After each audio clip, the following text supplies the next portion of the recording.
अच्छा जरा विचार करें आप सभी, इंद्रियां कभी तृप्त होती हैं? जैसे ये आंखों, आंख, कान, नाक, मुख, हाथ, पैर, ये सब इंद्रियां कही जाती हैं। 5 कामेंद्रियां, 5 ज्ञानेंद्रियां। अब ध्यान दीजिएगा, इन इंद्रियों के कारण ही तो हम ठगे जाते हैं, हर बार ठगे जाते हैं।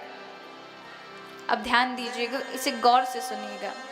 कभी आंखों ने आपसे मना किया कि रात दिन बेटे, पति, बच्चों को, बहुओं को देख रहे हैं, पड़ोसियों को देख रहे हैं, वही बासु पट्टी प्रतिदिन दिखती आंख खोलने के बाद, जब जब सुबह उठते हैं, बहुत हो गया अब थक गई हैं आंखें, अब चलो बंद कर लो। कभी कहा इन आंखों ने? कभी आपकी आंखें थकी? नहीं महाराज, दिन प्रतिदिन ये तो देखना ही चाहती हैं। एक दिन भी बंद हो जाए तो हलचल मच जाती, डॉक्टर के पास पहुंच जाते, कुछ दिखाई नहीं दे रहा है। हल्का सा भी धुंधला पड़ जाए तो सहन नहीं होता, तुरंत डॉक्टर के पास पहुंच जाएंगे, आंखों वाले डॉक्टर के पास चश्मा चढ़वा कर आ जाएंगे, 4 आंखों से देखेंगे। लेकिन इंद्रियों ने कभी मना नहीं किया कि मत देखो। किया मना? नहीं। कानों ने कभी सुनना मना किया कि भैया रात दिन क्या सुने, बहुत सुन ली, पूरे 50 साल निकल गए सुनते सुनते, अब चलो बहुत हो गया, अब चलो अपने मन की सुनेंगे, कान बंद कर दें? नहीं हो सकता। थोड़ा सा भी कम सुनाई देना तो ये रंटी डॉक्टर के पास पहुंच जाएंगे, मशीन लगवा कर आएंगे। रसना ने कभी मना नहीं किया, मरते दम तक ये इंद्रियां कभी तृप्त नहीं होती, मरते दम तक भी ये आंखें ये नहीं कहती बहुत देख लिया, अब चलो अब अंतर मन को देखें ना। फिर भी ये पड़े पड़े मृत्यु सामने खड़ी होगी, फिर भी बेटे को देखने की बड़ी इच्छा होगी, एक बार बालक को देख ले, उसको देख ले, रिश्तेदार को देख ले। इन इंद्रियों के कारण ही तो हम ठगे जाते हैं, क्योंकि अज्ञानता है और अज्ञानता के कारण ऐसा होता है। देखिए, इस अज्ञानता का जो साथ देने वाला है, इन इंद्रियों का जो स्वामी है, जिसको देख करके, क्योंकि मन को उन चीजों में बड़ा, क्योंकि इंद्रियां जहां भटकती हैं और इंद्रियों को लग गया कि ये अच्छी चीज है, इसमें आनंद मिलेगा, तो मन को पहुंचा देती हैं कि अगर आप कहो तो इस चीज को प्राप्त करें, तो मन तुरंत की तुरंत दौड़ पड़ता है उसे प्राप्त करने के लिए। और इसी मन के कारण न जाने कितने सारे अन्याय हो जाते हैं, अपराध हो जाते हैं। शास्त्र कहते हैं मना एव मनुष्याणाम कारणम वंद मोक्षयो। ये जो मन है ना, इसकी भूमिका बहुत बड़ी है महाराज। मन का स्थान कहाँ पर है? कहाँ पर है? कभी लोग कहते हैं ये जो माइंड है ना, यही मन है। नहीं नहीं, ये जो दिमाग है ना, ये तो एक शारीरिक एक स्थान का नाम है, लेकिन जो मन है वो भावनात्मक स्थान है, वो शरीर का कोई एक हिस्सा नहीं है। यहां तो आप उस दिमाग को और मन को एक साथ नहीं जोड़ सकते। दिमाग अलग जगह पर है, जिसे हम कपाल कहते हैं, यहां पर जहां बुद्धि का निवास होता है, लेकिन मन अलग है। मन भावनात्मक है। मन ऐसा है जैसे तरंग, उसी के अंदर से विचार, उसी के अंदर से क्रोध, उसी के अंदर से दुख, जिसको ना आप छू सकते हैं ना कोई देख सकता है, वो तरंगे हैं। जैसे आपके पास एक टेलीफोन होता है ना, आपके पास एक फोन होता है, कोई भी आपके पास किसी भी कंपनी का हो, तो जो तरंगे इस पूरे वातावरण में, इन हवाओं में लाखों करोड़ों तरंगे हैं। जब वो उस साधन से, उस फोन के उस सिस्टम से टकराती है ना, तभी तो आपकी उस पर रिंग बजती है, तभी तो आपको वो नेटवर्क दिखाई देते हैं, तभी तो किसी से बात हो जाती है, क्योंकि वो तरंग उसको जोड़ देती है।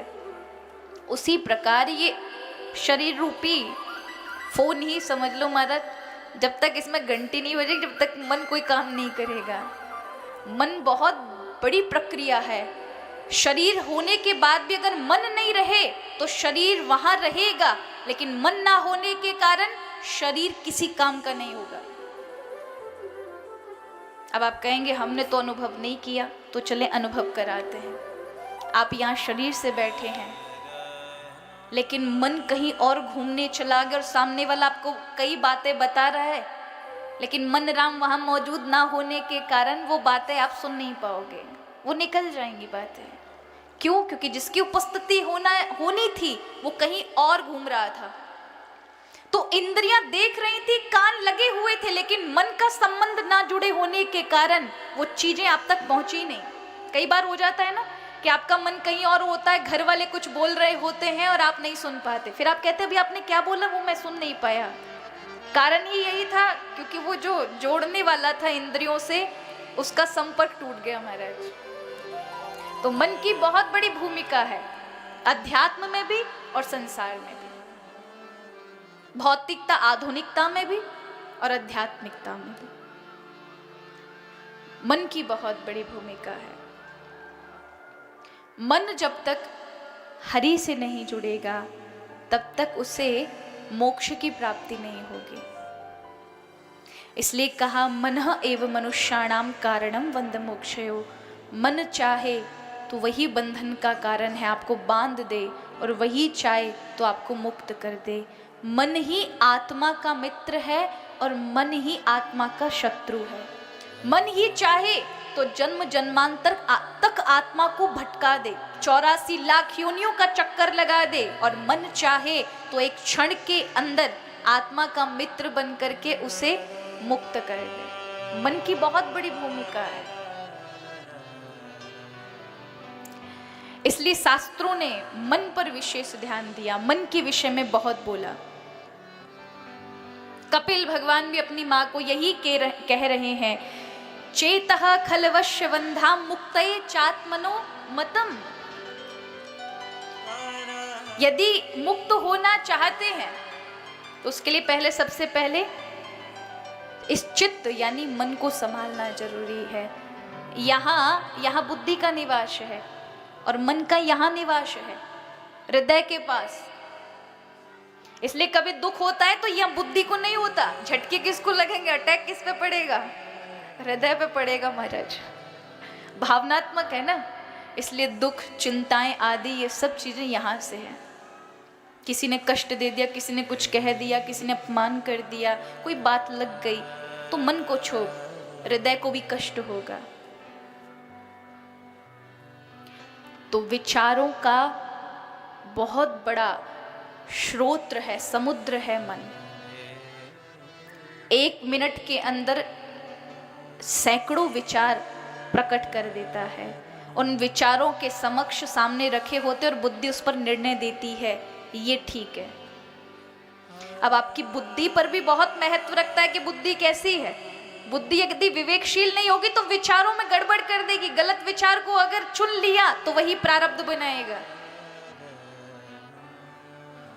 इसलिए सबसे महत्वपूर्ण है कि मन के विचार ठीक होने चाहिए। कई बार क्या है, आपका मन ही तो आपको बढ़ा देता है, आपका मन चाहे आपको घटा देता है।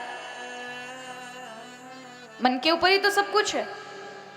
एक व्यक्ति है, सोच रहा है कि सब ठग है, पूरी दुनिया सब ठग है, तो उसको क्योंकि उसने अपने मन में ये विश्वास और जमा लिया है, अपना मन वैसा बना लिया कि उसे हर जगह ठग दिखाई दे रहे हैं, तो वो जहां भी जाएगा शंका में रहेगा, हर जगह ठग है, ठग है, ठग है, ठग है, ठग है।